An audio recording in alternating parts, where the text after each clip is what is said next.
All right, folks, I want to welcome our guest to the show. It is RPG Ryan Golembeski. Welcome to the show, man. Thank you very much, sir. It's good to be here, Mr. BP. It's nice It's to be on the awesome. show with the Yeah, man. I appreciate it, man. It's awesome. I know we got to hang out a little bit in the Smoky Mountains at the Gatlinburg conference. I want to talk a little bit about that. You did a fantastic job emceeing that event, man. I have to tell you, I've been there a couple of times and I've seen a couple of people do it. And I'm not talking shit about Matt Pruitt. Matt's my buddy. He did a great job last year. He's It was amazing. just a different vibe with you there, man. Your energy level and your enthusiasm is just infectious. And that place is huge and it was infecting a lot of people. So, from me to you, just being there, I really appreciated the atmosphere and I really, really thought you did a great job. What did you think about the conference overall? Did you have a good time? Yeah, I love it, man. I love it. I've called up some companies and said, hey, I want to speak at these things and I'd like to make that part of my career because I just love the people. I love the culture. I love everything. And they're like, well, what do you want to do? You just want to talk for an hour? I'm like, no, I want to MC. And they all just laugh at me. They just laugh that like that job, that arguably the most important in my opinion, it's the glue. It weaves everything together. It literally can set the tone for the whole thing, like possibly, right?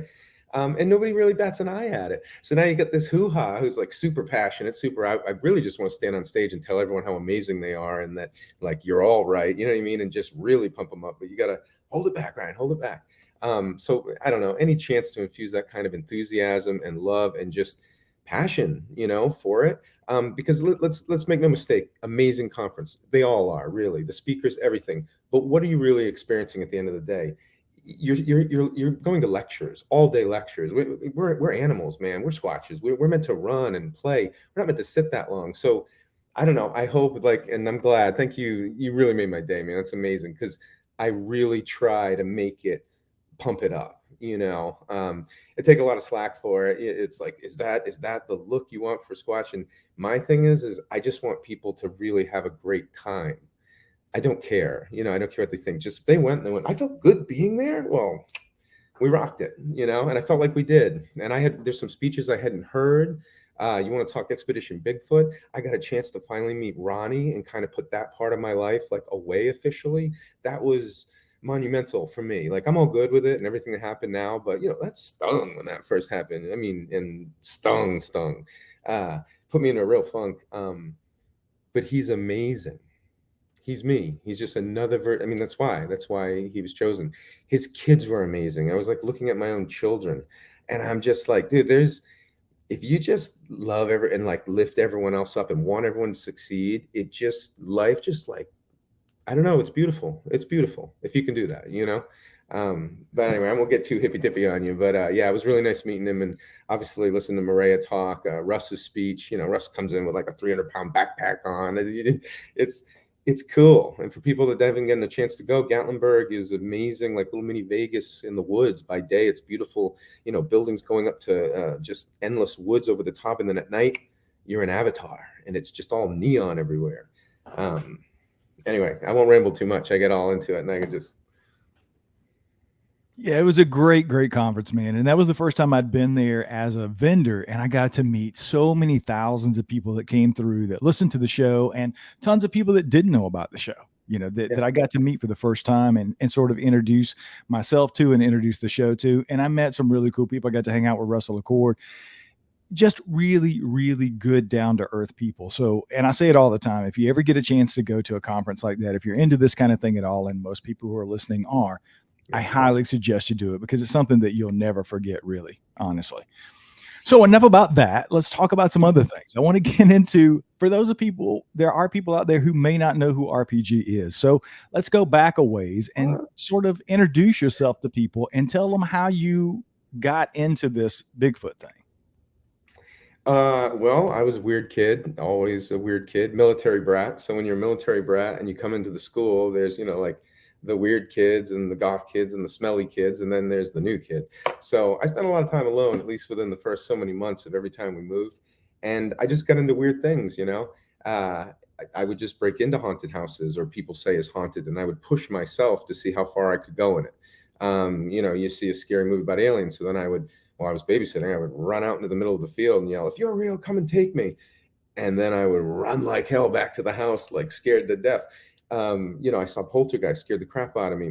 I sleep at my grandma's house. She had a doll with the long arms, looked just like the doll from Poltergeist once it went straight demon on the kid. Um, and I eventually just took that doll, went into the closet and sat there and totally expected to die, to be murdered, to be ripped apart, to be, and then it's like it's just nothing happens, and you're like, what, who did this to me? Like, who made me so scared to do, like, it's all nonsense, it's nonsensical. So anyway, it's been a lifelong thing. I've just been really curious about killing my own fears for all this stuff that was either given to me or I picked up, and I didn't even have a sense of self yet. I didn't even know. And I'm just walking around scared of all this stuff. So that just led to more and more adventures. My brother and I became the Monster Brothers, and we did a pilot we won every award. We won any competition we entered. New York Television Film Festival. I don't remember the name. It was so long ago. But and just nobody was interested because we were nobodies. They're like, well, if you were pro soccer players or pro something, we could see it, And we're like, so anyway, that's a real gem. Monster Brothers. Look that up. It's a 4-part series. You can see it on YouTube. I'm telling you, you're gonna call me up. What the hell? We're making this next week, right? Anyway, that was supposed to be all about family. It was could you do a show about paranormal adventures and bring your family with you, and then we could be together all the time. It was really trying to do something special. Failed. Life. You got to fail 100 times in life. Every time you think I'm at the top of this mountain, I'm the shit, and then all of a sudden fail. But anyway, great stuff. Because our show didn't go, but when we did pickups for Spike TV, we were like, okay, our show's going to be different. Like when we go squatching, we have fun. It's not this all stuffy investigative journalism. It's never like that, right? And we still get action. We still have all sorts of stuff happen. So we find out through a friend of my brother, it's an editor named Jensen who knew James Bobo Fay before James Bobo Fay was James Bobo Fay. And they told us about him. They just described him. We're like, so he's a shaved down Sasquatch. They're like, yeah. We're like, perfect. This dude is perfect, right? He can belch the alphabet in one belch. Like, okay, yeah, come on. Let's go, Paul Bunyan. So him and Yammers, which people don't know Yams, he's like, if you see him at any conference, he'll be the guy. He's the minstrel. He's leading everybody in song, like another just awesome random talent within our culture.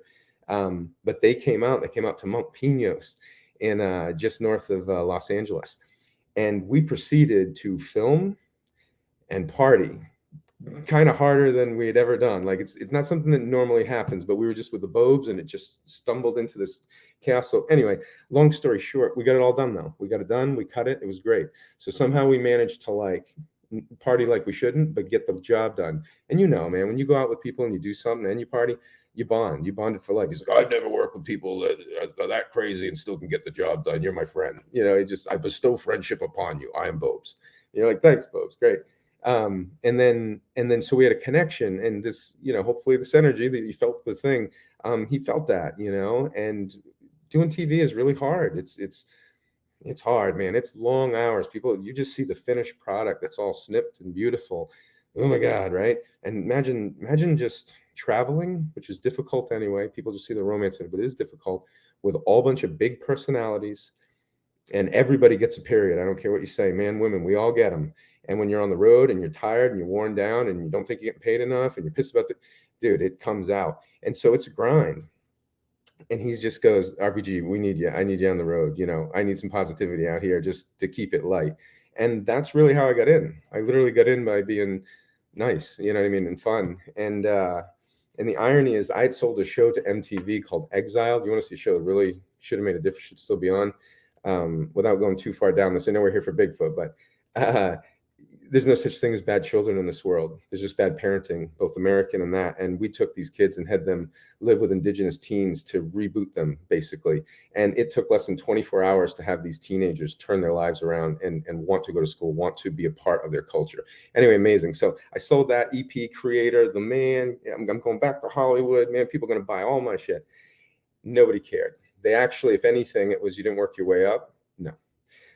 So I got to find a Bigfoot and literally rebuilt myself, humbled myself. Another time where I'm like, I'm king, top of the world, and then crashing down, man, so powerfully. But some of us like to fight, so we just keep fighting. And I was on that show forever, and from the bones of it, from PAing all the way up to producing. So for me, it's a huge success story and best time of my life, man. The best show that was never put on TV was the behind the scenes of Finding Bigfoot. And ask anyone that worked on that show, and they will stamp that with approval. It was awesome. It was the best days of most of our lives in terms of professionally, you know. And that was really cool. So I get to experience that. And that was basically getting a PhD in squatching, right? Like all of a sudden you're at every famous spot, meeting every famous person, talking about every story, actually touching the soil there. Yeah, like I wish it for all of us in this community that want that. Like I wish it was so, like when it ended, it was like legitimately sad. You know, they won't admit they cried. I'll cry. I'm a crier. You know, I have no problem with it. But it was like ah. But that doing that and being a part of that and not burning bridges, but like just loving everyone, learning to work with everyone. That provided the opportunity for me to go to Expedition Bigfoot when that came out. So that was all. That was me humbling, working from the bottom, working my way up, and always making myself available. And boom, I got the opportunity of a lifetime.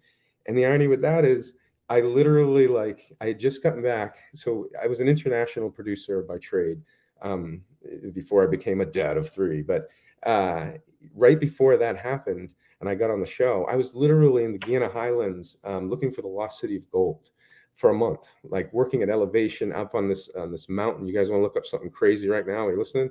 Look up Mount Roraima. Okay, Mount Roraima in South America. It is this giant tabletop mountain that you have to take two helicopters to get to, one to a certain point, and then you have to take one that actually goes up elevation. And you see the waterfalls cascading off this primordial landscape and becoming the very clouds that you're like coming up through. It's at the very top of it, right? Like, damn you humans.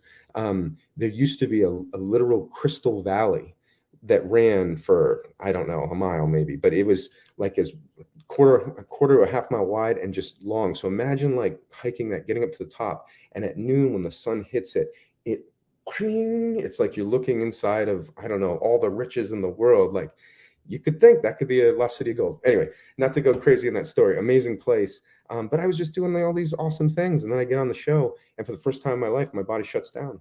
It's just migraines. I've never had migraines in my life. Just, and I didn't have just one. There's like 9 different kinds you can get. I had them all of them. You know, and I have a theory with Bigfoot that they are able to use infrasound, low frequency sound. I think they're just large enough, and they can do it, and they can use it in self defense and to hunt and whatnot. But I just hate the idea that they would use it to me because I am literally the most harmless one. You know, like I would. It just would suck if they're like, hey, screw you, buddy, you know, jerk. I just don't get that, right?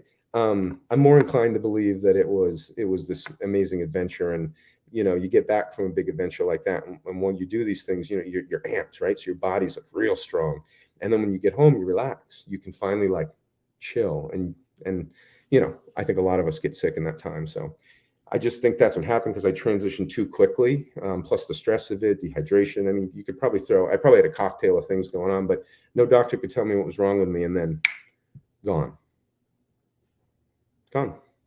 I've been great, fit as a fiddle. Could be fitter. Dadhood's made me a little soft around the edges, but I'm gonna get it back. Anyway, sorry if I rambled way too long, but it's exciting. Yeah, the more you talk, the better the show is. That's how it works around here. Well, we got to get to encounters, so we're gonna get there quick. I'll get there. So obviously, you had this experience on finding Bigfoot, and you're out in the woods so many days out of the week. I know there was times you guys probably worked 7-10 days straight in the woods. Let's talk about some of the experiences that you got to have that were on camera and off camera that people didn't get to see. That's one of the things I know Cliff and Bobo talk about quite a bit, is all the things that you guys experienced that never got captured on film. And I think those are probably some of the most experienced, or some of the best experiences that you guys had. So why don't you just sort of tell us some of the experiences that you got to have while you were on the show? Sure, and some people, if they heard me talk, they may have heard this before, but they're too good. They're just like, the first time that I had an interaction on the show, we were in Arizona, and we were out in the middle of nowhere, Arizona. So I can never remember the name of this town. It's a little Mormon town, like in the middle of nowhere, and we were hours beyond that. Okay, we drove into this valley, and these elk came cascading over the hill, and the first thought in my head was, they can't be that big. Like that's a dinosaur. Like I apparently had never in person seen real elk. they were so big and majestic. It literally was na na na na na na na. And the hill they ran down was so vertical and so ridiculous. I'm talking like a full sprint, babies in there and everything. All right, mom, I'm coming. It was, I was just like, you'd have to be a squash to catch something like that. There's no humans catching that. That's why we invented guns. We're like, hell no, look at that cliff. But we went all the way down and we got in there, right? Now we're going out. Now I'm fresh, right? I believe, but I'm a skeptic, but I'm fresh. So I get out and the group, we're going down. So to describe the setting, it is a beautiful, clear desert pine forest altitude night, right? Just in crisp, like just crisp. And we're standing in this little clearing, and the road goes up and wraps around the clearing. And at the very top of the clearing, which you could barely discern, but you could because it was just quiet enough in between the of the wind, there was a little spring just bubbling. Okay, very subtle, but that's nature. Everything speaks in subtlety in nature. And so they made a few calls. It was the first thing they did. They made a few calls, and then they were just listening, like 50 yards below. Well, the second they make the calls, I'm up above and I'm standing there going, wow, this is great. Look at my life. And two or three things come running from the top of the ledge, and they're coming down towards us. So right away I'm like, that's boulders. Are there boulders rolling? And I'm listening, and I'm like, no, that's one, that's two, maybe three. And so the sound guy happens to be near me, and I tap him, and he's a total non-believer. Like, this is BS. I'm here for a paycheck. And you're like, okay, all right, never mind. I won't be so enthusiastic with you. And he turns his mic, and I'll never forget, because this dude was like, this is BS. And he turns his mic, and I just watch his eyes go owl eyes, because he heard it. I mean, I can imagine how well he heard it with his equipment, and he didn't turn it away. And we just listened, and I'm listening and hearing it, and he's listening. And then as it's coming down the ridge towards us, and they're oblivious down there. They're filming a scene. You're there to do TV, so these things are going to happen all around you because you also have a job to do, right? And it's coming, and then I realize it's coming perfectly in line with that spring, like running right at it, using the spring itself to mask the sound, which wasn't like it was loud. The only reason we would have caught it is because I was literally facing that direction going, come on, and they called. So shit luck. I don't know what you want to call it, but I was just right place, right time. And we're listening. And it's the thing with Bigfoot encounters, right? It's that time of day where you're like, I got 2020 vision. I've got 2018 vision. I've got 2010 vision. And you're just losing vision. And right where the clearing was, I swear. And Steve, he'll say, nope, I saw nothing, even though we were both like this. It came to the end, and there was like an arm swing. Like it came right to the edge, and then you saw this kind of long arm just kind of go in and go back. And all I can tell you is I'm like, oh my God, I'm going to see Bigfoot every day on this show. I mean, like, this is the greatest thing ever. And then I just look at him, and he literally was like, huh, and he went back. I shared arguably one of my greatest experiences with the most powerful non-believer of all time. What is this irony? What is this sweet irony? But that was literally the first thing. And then nothing happened for a while. Nothing else that night that I recall. Nothing. That was it. They came to check us out. But that place was wild. I would love to go back there again someday, because the size of those elk, you could have a giant living in there, and that thing would be like, I got plenty to eat, babe. I got plenty. Anyway, that was my best. How many would you like me to tell? Like this just keeps going, so it's up to you. As many as you want to share, man. We're all ears. Okay, yeah. I mean, I just tell my big ones, because they move me. They just really move me. And then another time, which one? Yeah. Oh, so we're in Maine, right? Okay. And I used to live in Brunswick, Maine, so that was kind of like special to me. The dad was stationed there in Bath Body Works. But anyway, we're out there, and this boy had put out a video, and it's a daytime video of a squatch walking and essentially like moaning, almost like dragging its feet. I don't know. It's one where you look and you're like, okay, that could be fake, but it's audacious because it's daytime, and it's moaning, going back and forth. It kind of made the community for a little bit think like, are there Sasquatches born with special needs that are either cared for or kicked out or whatever? There's a mini conversation. You can have conversations like that, right? But interesting enough, because it was acting so different. So we showed up, and people give a bad rap to reality TV, but there's some good it does too, because this kid put it out and then just got picked on, just everybody, oh, you saw Bigfoot, you saw. And we showed up, and then after we left, of course, and he's on TV, then it's like, you on TV? What's that like? Can I hold your hand? Want to borrow my pencil? Like it changed his world for a little bit. It's so funny. But we went to the spot, and basically the night we were there, it was the darkest, wettest. Like the cloud layer was from up in the sky all the way down to the earth and soaking into the earth a few feet. I mean, the dew point, I don't even, 1 million. And dark, and the woods of Maine, like verdant woods of Maine. On top of that, pine trees with dead branches just that are just like, yeah, I'm gonna get an eye this year. I'm gonna get that dude's eye this year. So they go out, right? They come back 2:33 in the morning, just tired and sore and all beat up from the pine trees going for the eyeballs. And my theory was, just like you've heard and everyone's heard, the best place arguably to squatch is by the campfire. You don't have to go run around the woods. You look like an idiot. I'm sorry. Like these things, just stay by the fire. They'll come to you. So being near camp, the equivalent thereof, right? So as they come in, I see them as this lure that has just been thrown into the woods and, reeled in. And right as they do, I go out. So there's this logging road, old logging road, not used anymore, that winds into the woods for like a quarter mile maybe. And it's so wet that the road, once you get about 30, 40 yards in, it just gets about deep to a foot and a half of water. It's just, everything was so soaked. It was crazy. So I stepped right onto the edge, because I'm brave, but I'm also like, oh God, right? And I brought 2 apples. And so I'm going to try all these things because I'm all about like play. I think if anyone's going to really break through to them, as animals, especially apes and mammals, like we learn through play, right? So if I can lose my fear and I can do stuff that may engage one, basically hope to catch like a juvenile, or a chick that's like, he's small, but I'll hang with him. Then maybe I can communicate through play. So I take an apple and I throw it this way, and it literally hits a tree. I was standing this close to a tree, and it just boom.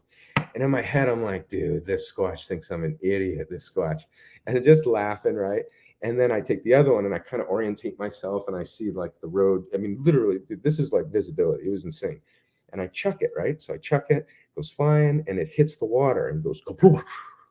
And it startled me. And then it was funny because then I laughed because I realized, wow, I'm really scared. Like I thought I was cool. Like I'm a Bigfoot, or I work for finding Bigfoot, son. Like I know Bigfoot. No, I was scared to death. But it broke me out of it, and I just started laughing. And then, no lie, on the darkest, wettest, craziest night I've ever been in the woods, something walks out of that absolute darkness. Kaploosh, kaploosh, picks the apple up. Kaploosh, kaploosh, silence. I don't know how many of you have stood at the edge of darkness and asked for it to talk back to you. I am one of them, and all I can say is when it talks back, you're going to understand who you really are, okay? It was the most amazing moment, one of them, of my life, and also the hands down most terrifying. If you tell me that there are like eccentric billionaires running around with military grade tech that are just like, dude, this weekend we're totally going to screw with these squatchers. I can't wait. This is awesome, Larry. Sure. Great. If not, there's something really interesting going on in these woods, and this animal is intelligent enough to just stay out of range. I was so frightened that I dropped down. Okay, so I dropped down and I put my hand out because I was watching things on Great Apes, and if you do this and they're in the tribe and then they come and they run their hand on you, and then you're cool with the silverback, right? Who knows what works? Anyone tells you they know exactly what works, take it with a grain of salt. But I was down on my knee like this, and I'm shaking, like just like, come on, bring it in, reel it in. Imagine you're doing surgery on your mom and you can't mess up, right? And then when I bring it in, I'm like, okay, calm down.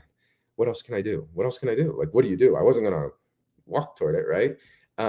So I started picking up little rocks, just like little things, and I was throwing them. And this is a part of the story I don't usually tell, but it's just because this is where it begins to get just like nature, just smaller. It's subtle. It's subtlety, right? But I'm throwing, and I don't know how many I threw, but all of a sudden I realized every time I'd throw it, something would land right near me almost at the same time.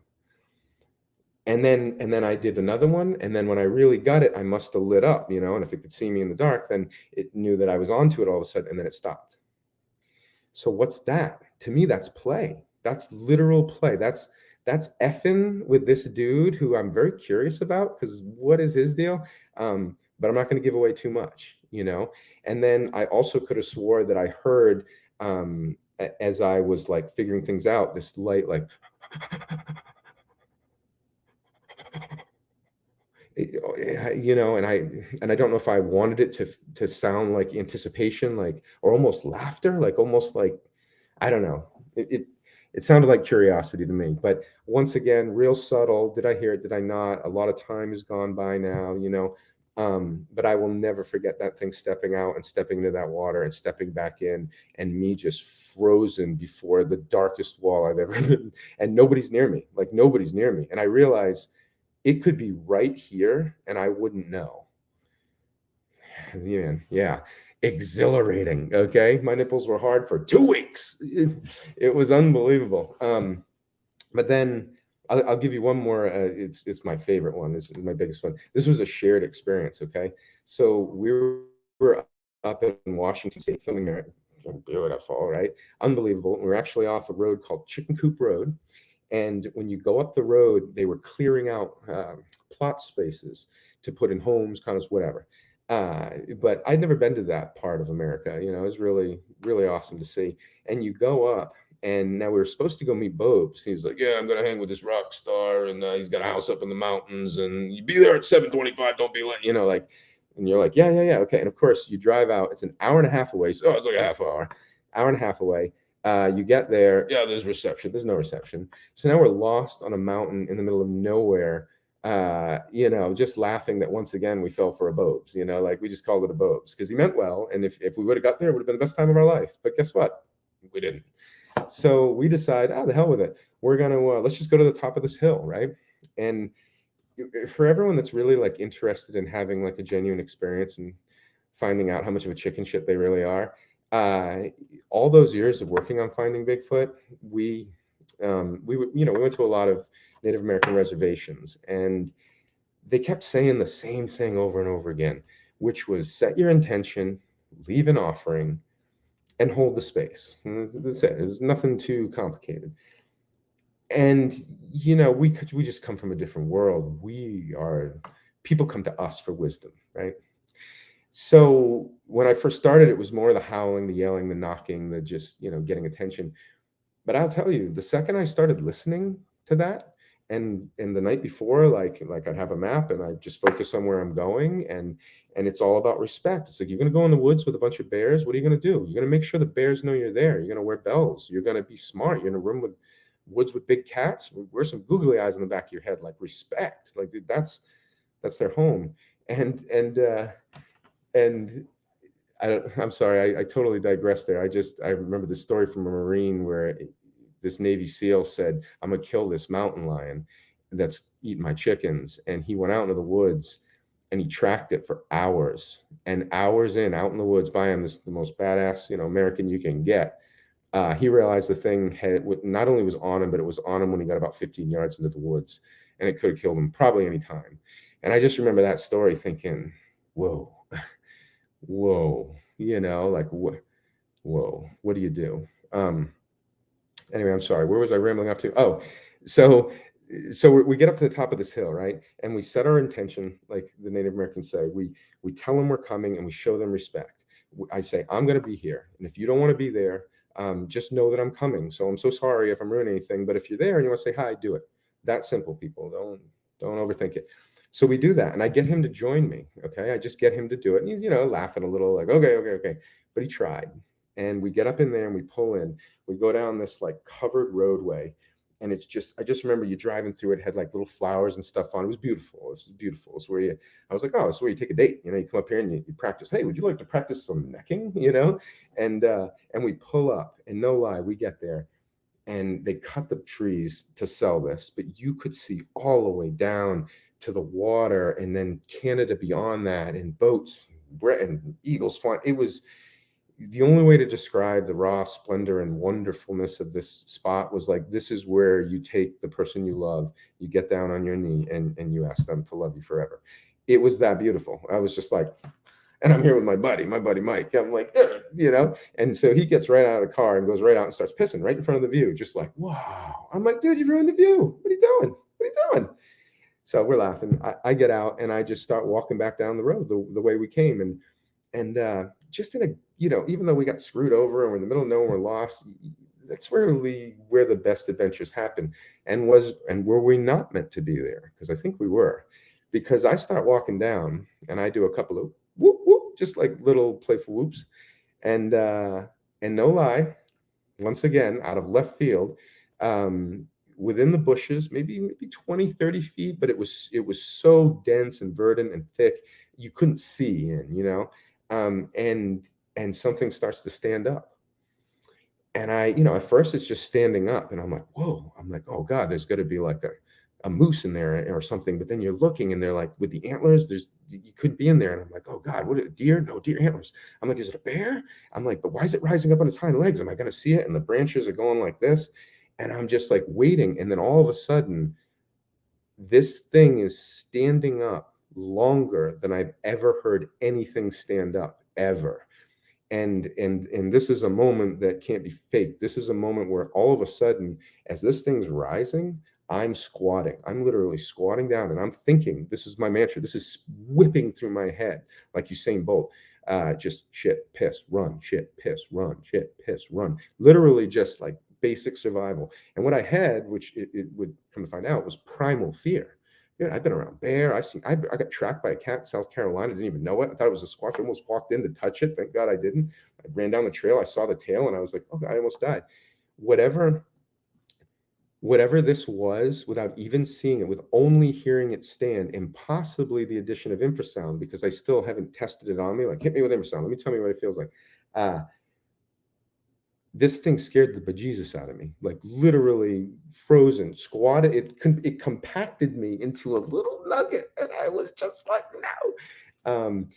And then it turned, the whole thing, the bushes, and I couldn't see it. That was the weirdest thing. It was right there, like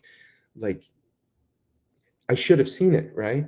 And it begins to walk. And the only way to describe the walk is like the T-Rex in Jurassic Park. And the beauty of it was that if I was distracted, if I would have been listening to music, jogging, like whatever, anything else, I would have missed it. It was the best way to describe it. It was the loudest, quietest sound I'd ever heard, and I will ever hear.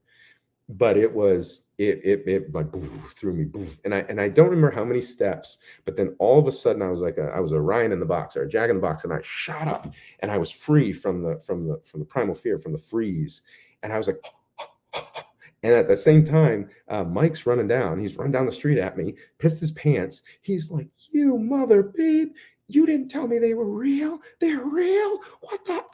Just freaked out, but then also like, they're real. We're just like two crazy kids in the mountains. Like, no one's going to believe us. No one's going to believe me. No one's going to believe you. Why didn't you warn me? Just scared to death. So we go back to the center of the clearing with a beautiful view. And it's like we're two eighth graders. We got our hands on each other's shoulders and we're just bouncing up and down, like excited, like, yeah, she kissed me, yeah. And all of a sudden, another one gets up on the other side of the clearing. And we just like frozen, like mid jump, just legs and elbows locked, land like pieces of metal. And I just remember that is the only experience I've had. And I've had shared experiences with people, but never hands on shoulders, eye locked. It was like tantric Bigfooting, you just like, and this thing gets up, does the same thing, does not take as long to stand up. I would say a little more than half the time it took the other one. And when it walked away, same sound, just not as loud. Boof, boof, boof. So we go to the woods and we build up this courage. We go to like check, we look in. And for all of you that have been out in the woods, when you get to the part where it's either completely filled with moss or it's all pine trees, so the whole ground is basically got sound dampening to it. So literally when you get in, the mood changes. It's like a cathedral. You're all of a sudden like, so if you're already scared, it's super creepy. If you're having a beautiful enlightened day, it's the most beautiful part of the forest. Well, we were scared shitless, so we're like in there, we're just our heads poking in, like, you know, yeah, I think we're good. I think we're good for today. That's two Bigfoot. We're good. And the funny thing is so we go back. We took the same path back, and this path was like 20 feet. I mean, you just barely went around, and you were in this cathedral. There was the largest pile of poo that would just out of nowhere. We walked in and didn't see it. So either we were just still in shock and didn't see it, maybe, and then we walked right back that same path like a minute later, and it was all corn. It was just corn. It was like something ate a keg of corn and then said, wow, man, insoluble fiber. Let's try it out, and just let it rip. And being young squatchers, being too excited, not even there to do that. We weren't even there to do that. We didn't bag it. We didn't do anything. We just walked by and was like, that's weird. It's crazy how even it's just so into it, you miss things. You just miss things. But anyway, largest pile of corny poo I ever saw. And when we got back, we were like, nobody is ever going to believe us. We weren't doing this to find him. It just happened. But I tell you what, man, like that, I will never forget that. If Alzheimer's, dementia, anything claims me, it will never claim that memory from me. And I share it with Mike. And I could go on with stories about Mike. It just, every time I went out with him, we would have amazing experiences. It just would happen with him. And so if people say, it's best to be alone, I don't know. It's find your partner, find the person like it just works with. And I also would recommend, make sure you go with people that the least amount of fear, realistic, you're going in the woods, so you got to be prepared, but you're not scared to death, because I promise you are. You just need to be at a certain level, because if I was this intelligent animal that lived in the woods, and let's just say for some night I was drunk on elderberries and I was like, yeah, I'm going to talk to him, I wouldn't approach if they were scared to death. I'd approach the one that was super zen and cool about it. And that's just my opinion. I could be, way off, but I spent a lot of time out there and had a lot of weird things happen. So I'm telling you, set your intention. When I show up, I leave a little offering of tobacco and sage, or if I find something in my journey, like a rock, sometimes things just speak to you and you're like, I don't know why I need this, but I need this. I'll leave that. And the way you know that it's the right thing to leave is, and I'm not saying litter, but you know what I'm saying? Something special is because you don't want to, I don't want to leave this. And I let them know, I don't want to leave this to you because I'm really into this right now. This is my rock. Okay. and I just, laugh and I leave it, and we'll see what happens. But yeah, those seem to work for me, and find good people, not as fearful and open to the experience, Well, obviously you spent a lot of years on finding Bigfoot, and then you moved on to Expedition Bigfoot, and you mentioned that earlier. So we don't have to spend a ton of time talking about it, but tell the audience and me a little bit about your experience there and what happened with that. And I know you're in a different place with it. You and I kind of talked about it a little bit at the conference. I know you're in a different place than you were maybe 5-10 years ago, but what happened there, and what kind of experiences did you have on the show? Yeah, that was awesome because they courted me for months. The lead producer on the show, the production side, really good dude, and he was just hunting me down while I was out working. He was like, "You got to do this. You got to do this. I'm telling you, this is the next Finding Bigfoot. I promise you." And you hear that from people, and you're like, "Yeah, sure." But it was also my dream. I want to MC things, but I would rather have had that position, because that position gives you an actual stage and a voice to stand on. And we need all the different disciplines, the paranormal disciplines. I think if we all came together, we would get to where we want to go like a lot faster. But anyway, yeah, getting on the show, man, it was such a rush. It was so, I've had a few plane rides where I got a good job, oh, I just did that deal. That plane ride was the one where I was like, wow, like I did it. Like I actually did it. Like, and why me? Am I worthy? Am I this? But I did it. And then you start to think of all the reasons. Then you're like, oh God, I did it. Can I do this? And then when we got there, the place, I don't know. It's once again, I go back to Jurassic Park. It was just, they took us driving around in Jeeps, and we just saw the basic start of it, before they were going to go off in the woods and stuff. It was just beautiful. It's just a place I would spend time. It's a place I would love to go to. And then I got to meet Maria, and come to find out that, a big reason why I was chosen, outside of all the connections I had made, and the fact that the producers, every time they'd call someone like Bo or anyone, they would be like, interview RPG, interview RPG. Just so my name just kept coming up. And Maria actually had the final say. And she got to watch tape on all of us. She got to kind of spy on us on Facebook, like all that stuff. And she chose me. So that's an honor, you know what I mean? Because that position was going to be her sidekick, her right hand guy, and so that was really nice. And so anyway, we got on, and we did it. And after that first day, when I got that evening, it was just starting to get worse. Me setting my intention had somehow screwed me. I don't know, but it just kept getting worse and worse. And I spent that first night all night just up. And listen, I didn't understand what migraines were because I'd never had them. People that suffer migraines on the daily are the most badass people on earth, and how they keep going day to day. That is, I spent all night on the verge of vomiting, and then right when the sun came up, just let it all go. But it was like an all night. It was like I was pregnant with vomit, and I had to get it out. I'm so sorry, but it was horrible. It was like a nightmare.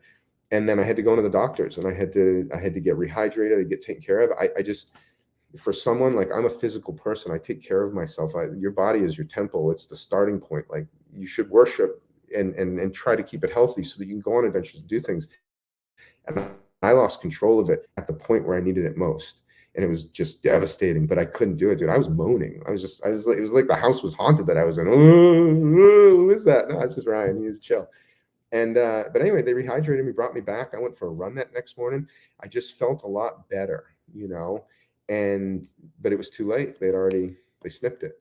Um, and I don't know what to say about that. Like, I know me, right? I would have gone until I dropped. And the thing was, is I had already done that, and I didn't drop. I went in, they kind of took care of me, and I felt better. Now, could it have popped up again? I don't know, but it wasn't. I was feeling good, but it was too late. It was too late. And that was like, once again, I made it to the top on the RPG.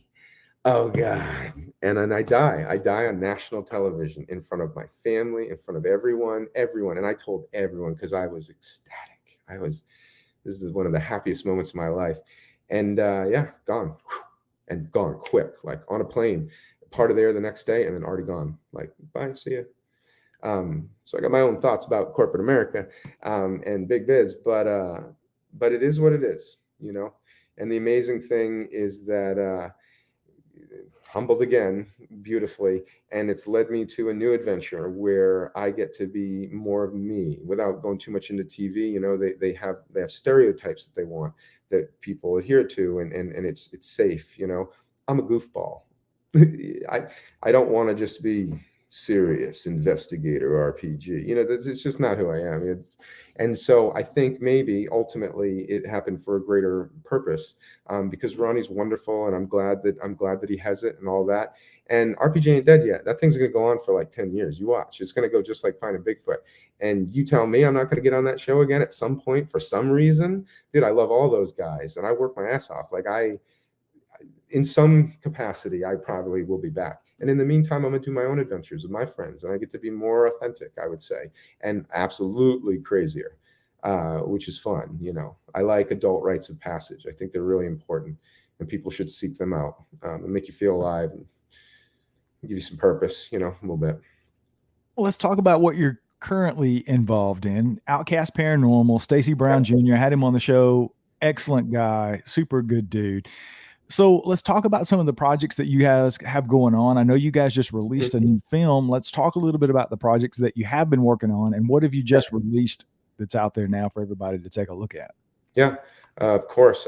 We just released the Skunk Ape Experiments. You can rent it on everything from Amazon, Vudu, iTunes, everywhere, anywhere you can rent, which is super exciting. I've been wanting to do this for like 20 years.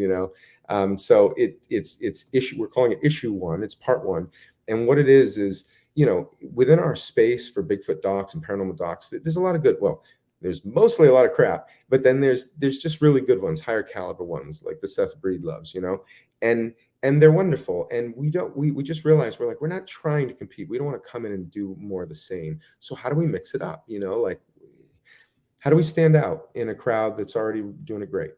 And the idea as we worked together came to be a live action graphic novel. It's kind of it was the evolution of what I wanted Monster Brothers with my brother to become. Um, and so the live action graphic novel is just, it's just, when you watch it, you'll see we actually have transitions, which is, those familiar with Creep Show, they actually use like a comic transition between stories. We do a similar technique through this to weave them, and we have three narratives or three stories going that we weave together with this graphic novel way. And the purpose of it is to move. She's a beast, man. This is a roller coaster. It starts and you are shot, you're falling out of the sky and you fall right into action. And that's what we wanted. We wanted to give people this new flavor where like, even if you're the person sitting on the couch is like, I'm not really into this, but I love you, I'll watch it. They're like, huh, that wasn't that bad, you know? And on top of that, we push the envelope. Once again, on TV, they got to play it safe. There's insurance, there's all these things. But for us, we're out of bounds. We're truly tiptoeing along the fringe, and we will become known as the ones that are like, that experiment, has anyone done that yet? And they're like, oh yeah, Outcast Paranormal's done it. Yeah. That dude turned into a giant pumpkin, and then they got him back somehow. But yeah, it's we push the envelope. We really want to make people go, whoa, like, did they really do that? I mean, we went out. Have you ever been on a live pig hunt? Dude, either of us, listen, I'm an animal lover. I like take ants in the house and I put them outside and I say, you have a good life, good luck. Like, I'm not into hurting anything. But I will put shoes on of somebody else and walk in their shoes to learn about them. I find that fascinating, and everybody should do it. Everybody should be able to, Shakespeare said, all the world's a stage. It really is. If you can adapt and just blend. But anyway, I went on a real pig hunt. That's the most exhilarating thing you might be able to ever do in your life, or one of the top 10. No idea. No idea. Not to go too crazy in the story, but like, we go out in the woods where there's a gentleman in it that you'll see. He's one of the storylines. It's Mr. Rogers' Paranormal Neighborhood. It's one of the most just gnarly, haunted, Bigfooty, Orby, ghost like neighborhoods in Florida. And this dude is seeing them like literally walk through the yard like every night. He basically just plants himself on his porch. Anyway, his son takes us out. And he's just a big dude. He's the dude you think, oh yeah, that dude wrestles 350-pound pigs, obviously, just a big ham hock of a dude. And then he's got his buddy, who's this little guy. It's not like he's even little, but he's, compared to him, he's just, average Joe. You're like, okay, he catches the pigs and that dude talks to the chicks. Great. So we go in, and the only way to describe it is, we're there to film. We're like, okay, we're going to set up this. We're going to get the dog to run by. Well, they're all trained to do this, okay? And the purpose of a pig hunt is to capture this pig. The pig does not get hurt, the dog does not get hurt, and the handler does not get hurt. Nobody gets hurt. It happens quick. And so literally they release the baying dog, which tracks it, and then their instinct just kicks in. And before we can even set up, boom, they release the dog, the catch dog, and that thing launches. So we're like, whoa. And then all I can describe it is it's like a Bosch painting. If you could imagine the sound coming from hell, like with the pig squealing and the dogs barking and people yelling, it literally just goes right to, you're in a horror movie. Like this is horror movie, especially for an animal lover. But you're running, you find yourself sprinting to catch up. Well, I get there, right? So the bushes are going crazy. You see part of pig, you see one dog that's latched to the ear. They latch to the ear and they pull the pig down so that the person can get on top of it and tie it up. Okay, it's a whole process, right? And the dog has the pig, but it's in the bushes and it's tangled and there's other dogs barking. And so I'm watching, and the big dude, he's just, he's like Pepe Le Pew. He's just taking his time, nice smile, while I'm over here going like, and the little dude launches himself into the bushes, like launches himself, gets his knee on it, wraps it up, gets it off. The girls very calmly, off dogs. They pull them all away. And I just remember looking in this guy's face, okay? It's the most alive, outside of seeing my wife's face after she's given birth. It's the most alive I've ever seen a human being on this earth. Like, he just won gold in 20 events. like it was, and I just remember seeing him and going, I hope someday I am brave enough to do what he just did, because I've never felt that alive. I've never felt that alive. And anyway, it was amazing. Pig was fine. He was fine. Dogs are fine. Yeah, we got this pig back and we actually use it. We built our own homemade tracking collar, teamed up with a company that has like this type of tape that will wear off after so many days with moisture. We really went for it. It's a docu-series, so you're following the Outkast Paranormal, this ragtag group of Florida men. You follow us on these adventures. And, you know, it's not like we're trying to say we're the experts, like you got to follow us, right? But we are the ones you call to go, hey, we need someone to do this to see if it works. We need to, it's almost like jackass crash test dummies, but we also have all this experience. But dude, I died. I'm dead. I died on TV. I can't die again, So let's do some crazy shit. Let's push the envelope. So we tried cool things. Eventually we're going to be putting cameras in gator holes and stuff. That didn't sound right. It actually sounded hilarious. But coming up in gator dens and actually putting them in, but going in through the water when there could be one in there, we're going to push it, man. It's so much fun. And for this particular film, how it came about was Stacy in, was it 2013 or 14? Anyway, the falconer footage came out and it kind of wowed everyone. And for people that aren't familiar with that, in Mayaca River State Park, falconer took photo. He was going by every day and he started noticing more and more buzzards, more and more buzzards, more and more buzzards. And then people just on the side of the road one day. So he stops and they're all staring at this skunk ape moving through the grass, and nobody else really knew what it was, but he did. And he was like, holy crap. So he actually runs out there with like a little flip phone. Anyway, he films it. Well, he puts that out. And any good squatcher, right? You need flexibility if you're a squatcher, because when a sighting happens, if you can get there quick, that's your best chance, or it's going to be gone, right? So Stacy was one of the first people on the scene. And when they came down, I believe it was that following weekend, there's things about that are really kind of crazy that people don't know about that. When Falconer went out there, there were carcasses everywhere. I mean, it was something was living there, and there were healthy young pigs with just one leg snapped and broken off. So they can't get away. So they can't go far. So it's like easy, fast food, like something that's intelligence there, right? Like that alone should have everyone going, stop there. Let's go investigate. But anyway, there was all this kind of, and with the buzzards, he said, I'd never seen that buzzards. We're talking hundreds. Everybody should have been like, what the F is up? But they came out there, and when they went in the woods that weekend, they did a fire line push on this part of the park you can't even get to anymore. The bridge is out, which in the movie we had to cross gator infested waters. These guys, oh yeah, no big deal, gators. Dude, gators getting closer, eyes, come on. But yeah, so they did a fire line push, and wouldn't you know it, it was there. And that thing ran down the line, and the last guy in line, and this is why you can prepare, you can do it, but don't beat yourself up if you mess up, because it ran right into our boy Bill Brock, like right into him. I'm sorry, I was not there. They were there, but Bill Brock was there, and it ran right into him, and he just didn't get the camera on. It was, once again, you just freeze, because there is a part of you that does not believe until you see it, and not the arm, not like a whoa. You're not, I'm just telling you, we all have it. You're not going to believe.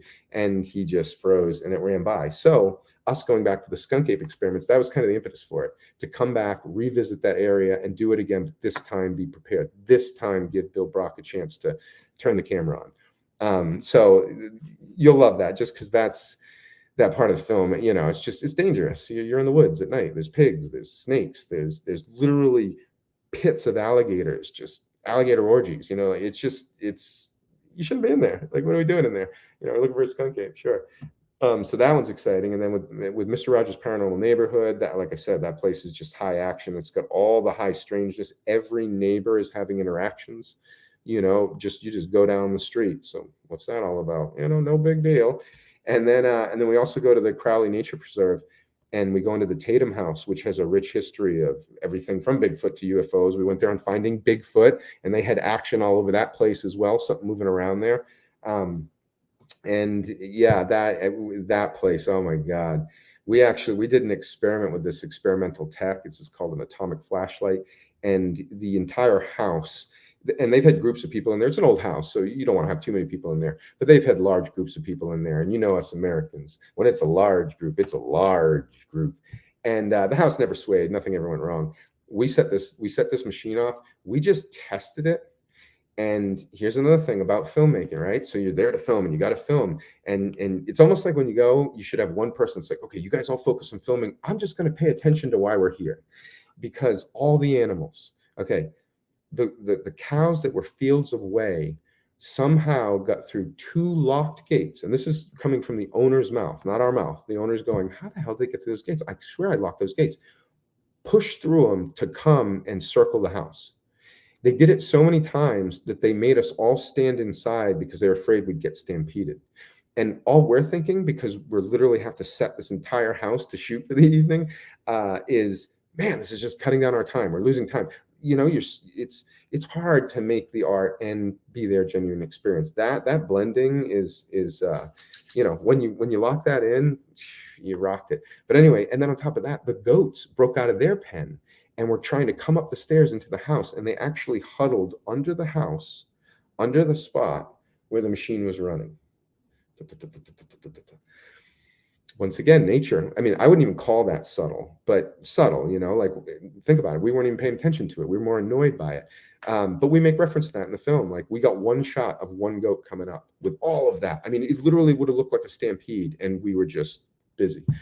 So, you know, shame on us.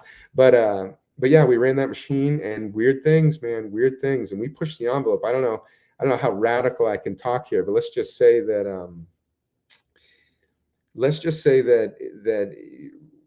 at the climax of this film, I challenge anyone that views it to do it with the volume turned up. And that's all I can tell you. We've built at the end of just issue 1, arguably the scariest ending to a docuseries or a documentary, whatever you want to call it, you know, ever. Or at least hold up. And it's really how we present it, how we do it, and the intensity of the performance. Stacy literally goes into this hymn to Pan and owns it, like gives it everything. And meanwhile, I'm actually mirror gazing upstairs in an altered state, slightly altered, in order to help me limit the fear that I had going into it. You know, you do these things and you're brought up Roman Catholic, whatever your religion is, you carry this inherent fear that when you step beyond the veil or attempt to, you know, there's demons there's devils, there's monsters. And so there has to be a way, you know, through meditation, through different things, or through a slight elevation to cut through that and face what you're about to do with the wonder and the curiosity of a child. You go back to where you're not scared. You're just like, what is this? How do I figure it out? And I was able to do that and have this incredible, very unique vision that ended up tying into what somebody else was seeing outside, you know. And it's bizarre, right? It's bizarre. This film, which was supposed to just be like this skunk ape adventure, you know, a hardcore one, it just spiraled naturally into like a full spectrum paranormal odyssey.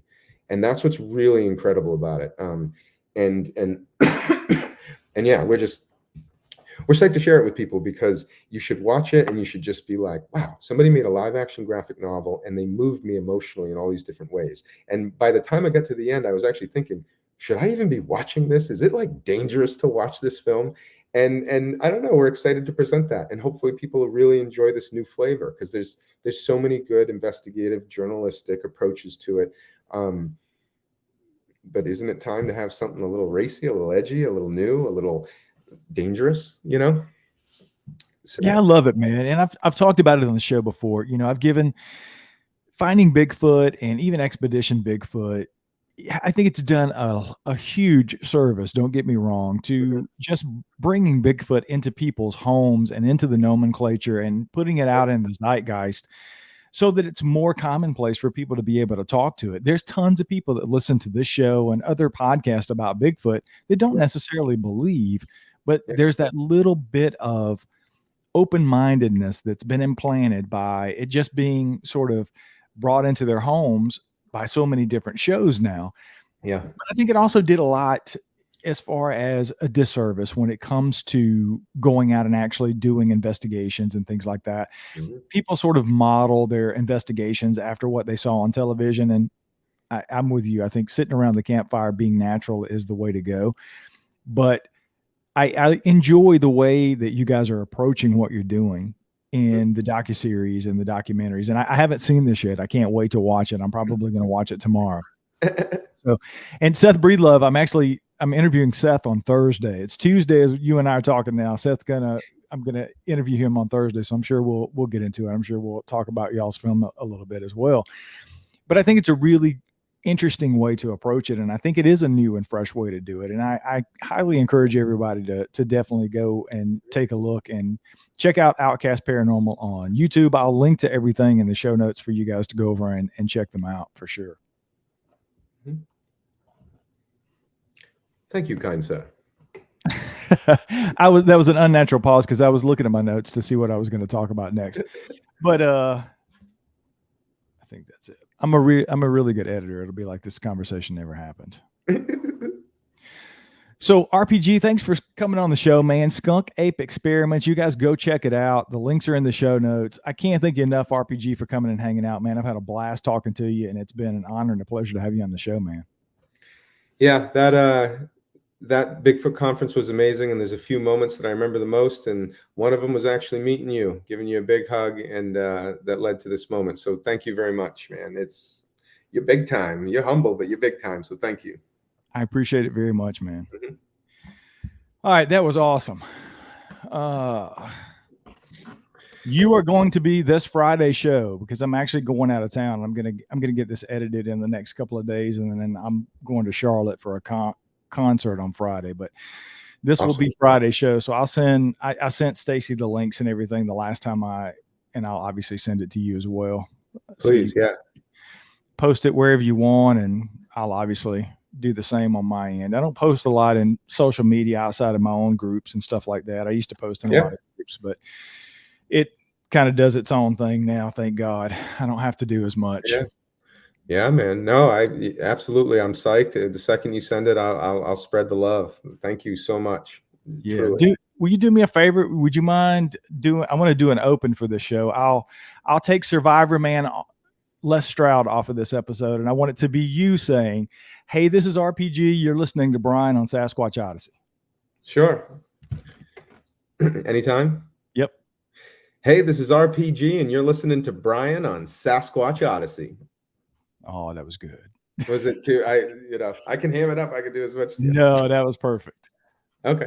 Awesome. Well, I appreciate it so much, man. And we'll have to stay in touch. Like I said, I got a feeling we're going to see a lot more of you in a lot more places. Because, like I said, you really made the conference for me, dude. And Matt was amazing. Matt's an amazing dude. You know, we became friends after I met him at the conference. Of course. And he's one of those people that I call up for advice. He's that kind of dude. But he's energy, the now and the future. Yeah, he's a super good dude. But it was a definite experience, and I think a lot of people it resonated with, and there was a lot of people that are spreading that word. So put the good things out there, and it will come to you. Thank you. I just want to make my family proud. It used to be about me, and now it's about them, and that's why it's so powerful now.